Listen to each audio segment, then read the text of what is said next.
Hello, welcome to another short video on electronics by Q in Motion. Today we're going to talk about voltage. What is electric voltage? Last video we studied electric current and we saw that it was the flow of charge through a circuit. Now to have that flow of charge we have to put some force on the electrons on that charge to move through the circuit.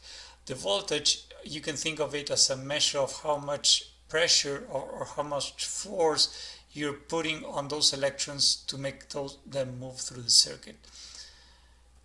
There are several types of voltage sources, right? The most common are the batteries, like the one we have on camera right now. That's a 1.5 volt alkaline battery.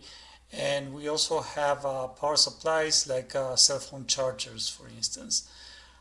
Let's try to measure the voltage on this 1.5 volt battery. Let's make sure the negative is connected to the common and the positive terminal is connected to the volt, ohms and diode check. Let's also turn the knob to the voltage, DC voltage measuring position, and let's connect it to the battery and see what it measures. Okay, we connect it to the battery and it shows 1.49 volts, very close to the 1.5 that it should have. If we reverse the terminals and connect the black one to the positive and the red one to the negative, the multimeter is going to show exact same number with a negative sign. That means that the polarity that we are measuring is opposite to what the meter was expecting. So the voltmeter can tell us what the voltage is and what the polarity of that voltage is, which one is positive and which one is negative. On the last video we used this circuit to measure current and I told you it was connected to a battery. It is connected actually to a power source that is 3.3 volts.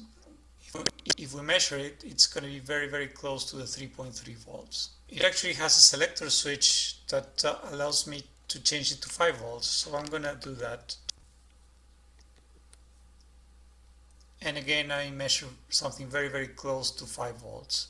I was mentioning that you can think of voltage as the force that we put on the charge to make it move through the circuit. Okay, so right now I have it at 5 volts and I'm going to be connecting this device here on the circuit and I will be measuring the current.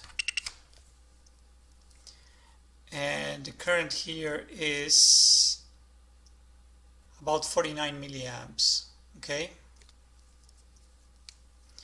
Now I'm going to change the voltage. The voltage is set right now at 5 volts. I'm going to change it back to 3.3 volts. And if I measure the current again, the current is about 30 milliamps. Okay, so I lowered the voltage and it lowered the current, and that is because you can think of it because you do not have as much force pushing the current through the circuit, so the current is less now. Alright, that's all for today. I hope you learned something about voltage and how to measure it. We'll see you next time with Ohm's law and resistors. Thank you for watching. Goodbye.